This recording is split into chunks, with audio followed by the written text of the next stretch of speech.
baik Gibran dan Kaesang itu minta support ke beberapa perusahaan, termasuk juga Shopee gitu. Salah satunya misalnya ketika Gibran minta Shopee memindahkan atau mendirikan kantor di Solo waktu itu di tahun 2021 dan 2022. Waktu itu rame tuh, ada gelombang PHK dari Shopee di Jakarta. Tawarnya adalah lu menerima paket leave, paket PHK, atau mau pindah ke Solo dengan kompensasi yang turun sekitar ya 3 kali lipat turunnya. Kalau misalnya di Jakarta satu orang 12 juta itu hanya bisa menggaji satu orang, di Solo bisa dapat 3 orang, kira-kira gitu. Sebagian ada yang ngambil paket PHK, sebagian mau pindah ke Solo gitu. Nah, itu yang pindah ke Solo itu permintaannya Gibran.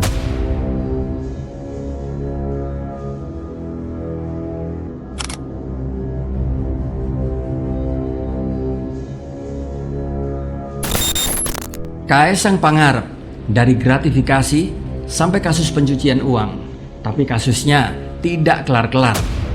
Assalamualaikum warahmatullahi wabarakatuh.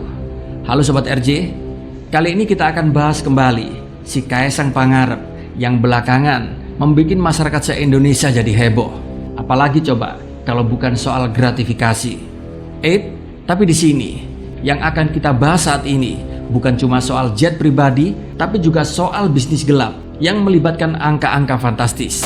Seru kan? Mari kita kupas satu-satu, biar kita semua pada paham gimana sih rasanya hidup menjadi anak pejabat di negeri ini. Simak sampai habis ya.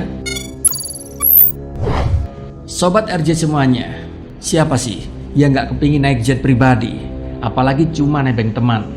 Bayangin, naik jet pribadi bareng istri tercinta Erina Gudono keliling-keliling dunia, dari kota satu ke kota lainnya, dari negara satu ke negara lainnya.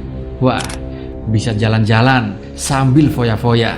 Wah, enak banget pokoknya. Tapi yang dinaikin Kaesang ini bukan jet biasa loh. Jet ini milik Sea Limited, sebuah konglomerat teknologi asal Singapura. Nah, ini yang bikin kita gemes. Kok bisa-bisanya ya si Kaesang ini nebeng teman, tapi temannya nggak ikut, dan rutenya bikin kita ngiler semuanya. Dimulai dari Jakarta tanggal 18 Agustus, singgah di Jepang, 2 hari di Los Angeles, lalu ke Las Vegas, Philadelphia, California, Taiwan, dan Singapura. Mungkin kalau kita yang rakyat biasa ini nebeng teman, ya paling cuma naik motor atau mobil, dan yang pasti yang punya mobil atau motor akan ikut, karena namanya juga nebeng. Tapi kalau anak presiden ini, ya beda lah kelasnya. Nebengnya saja jet pribadi, temannya nggak ikut lagi. Jadi di sini bisa sesuka hati arahin pilot mau kemana. Di sini kita harus mulai mikir, apa benar ini cuma sekedar teman atau ada balas budi di baliknya? Jangan-jangan ini bentuk gratifikasi yang sengaja ditutup-tutupi. Nah, ini nih yang bikin kita sedih. Kasus dugaan gratifikasi Kaesang ini kan sudah dilaporkan, tapi kenapa sampai sekarang nggak ada kelanjutannya ya? Apa KPK sudah lupa sama tugas mereka? Dan yang lebih parah lagi, sekarang KPK di bawah presiden. Jadi bisa dibayangin, anak bos mereka siapa yang berani sentuh coba? Dan ini pun bukan pertama kali keluarga Jokowi diterpa kasus seperti ini. Gibran kakaknya Kaesang juga sempat bikin rame dengan dugaan pelecehan simbol negara, yaitu lewat akun Fufu Fafa. Di sini pun tidak ada yang berani nindak. Bahkan sebuah lembaga kementerian saja secara terang-terangan berani menjadi banker perlindungan. Dan hebatnya, nggak ada sebuah institusi pun yang berani menindak. Jadi kalau hal ini melibatkan anak Jokowi, semua adem ayem, boro-boro mau diusut, dibahas saja enggak.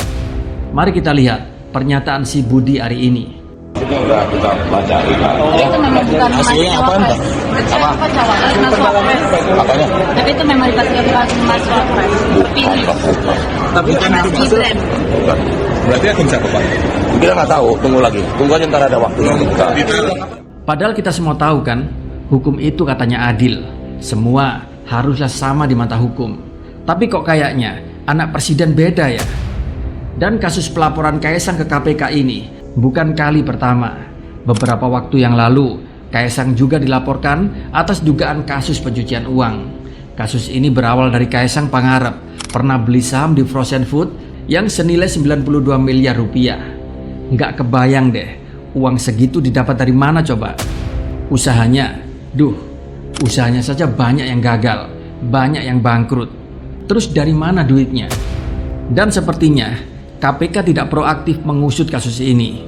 Kabarnya sih buktinya kurang, lalu masyarakat yang melapor disuruh untuk melengkapi bukti. Logika ini sebenarnya nggak masuk akal. Masyarakat melapor adanya dugaan pencucian uang dengan bukti-bukti kejanggalan, lalu bukti dianggap kurang kuat, lalu masyarakat disuruh nyari bukti lain. Lah, kalau memang ada ketidakwajaran, KPK di sini wajib dong untuk investigasi kasus ini. Jangan masyarakat lalu disuruh nyari bukti sendiri. Ini namanya konyol. Secara logika pun, masyarakat pasti tidak akan punya wewenang lebih untuk mencari data. Karena namanya juga masyarakat, pasti tidak punya otoritas untuk masuk ke ranah-ranah privasi sebuah lembaga. Hal ini sangat berbeda dengan KPK yang hanya menunjukkan surat perintah penggeledahan, baik lembaga maupun instansi, pasti tidak akan berkutik. Lah, kalau masyarakat biasa, buru-buru mau geledah untuk cari bukti-bukti penguat, mau masuk kantor perbankan untuk bertanya saja sulit. Di sini KPK seharusnya proaktif. Bila memang diduga ada kejanggalan, jangan malah masyarakat dong yang disuruh nyari bukti. Di sini masyarakat bukannya nggak mau, tapi gimana caranya? Kita mau nyelidikin keuangan mereka. Masyarakat biasa pasti tidak akan punya otoritas. Sebenarnya banyak sekali kejanggalan demi kejanggalan atas aliran dana ke anak Jokowi ini.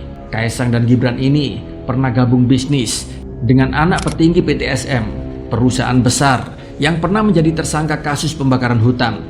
Bayangin, dari kasus pembakaran hutan, perusahaan itu tadinya dituntut 7,9 triliun, tapi ajaibnya diubah menjadi 78 miliar rupiah.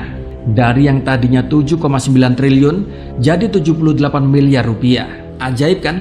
Nah, tak lama setelah itu, anak-anak presiden ini bikin perusahaan gabungan, dapat suntikan dana sebesar 99,3 miliar rupiah.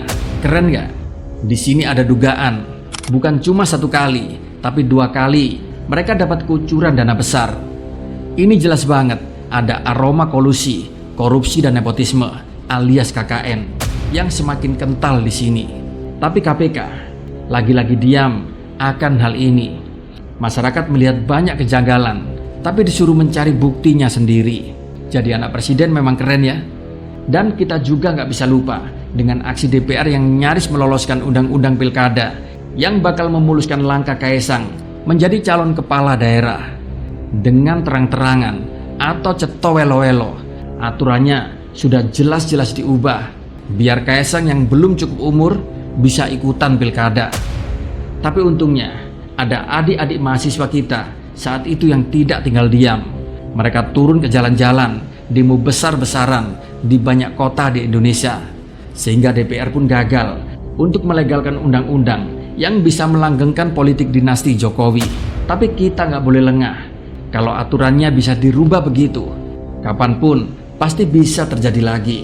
Ini bukan cuma soal Jokowi, tapi soal masa depan politik kita yang kian hari makin terseret oleh kepentingan keluarga beserta kroni-kroninya. Teman-teman, jujur aja deh, siapa saat ini yang masih percaya KPK coba? Di sini banyak yang sudah kehilangan harapan, apalagi sejak KPK berada di bawah kendali presiden. Mau anak presiden terlibat korupsi sebesar apapun, siapa yang berani mengusut coba? KPK tentu saja takut sama bosnya. Tapi di sini kita harus terus ingatkan KPK. KPK itu ada untuk rakyat, bukan untuk penguasa. Kalau mereka terus diam, publik akan makin hilang kepercayaan. Dan lama-lama kita semuanya lah yang rugi. Korupsi makin merajalela, pejabat korup makin kaya, sementara rakyat jelata sudah tentu makin menderita. Maka harapan terakhir kita ada di KPK. KPK harus berani. Saat Jokowi turun dari jabatannya ke depan, KPK harus mulai bertindak. Inilah kesempatan buat KPK untuk menunjukkan taji dan memperbaiki reputasi yang sudah hancur saat ini. Mereka para elit-elit politik ini bisa hidup nyaman dengan segala fasilitas mewah, sementara kita di sini, rakyat jelata, terus terjepit oleh biaya hidup yang semakin tinggi dan sulitnya akses keadilan. Terima kasih sudah menonton. Dukung terus channel ini ya dengan cara like, komen, dan subscribe. Dan sampai jumpa dalam video-video kami berikutnya. Wassalamualaikum warahmatullahi wabarakatuh.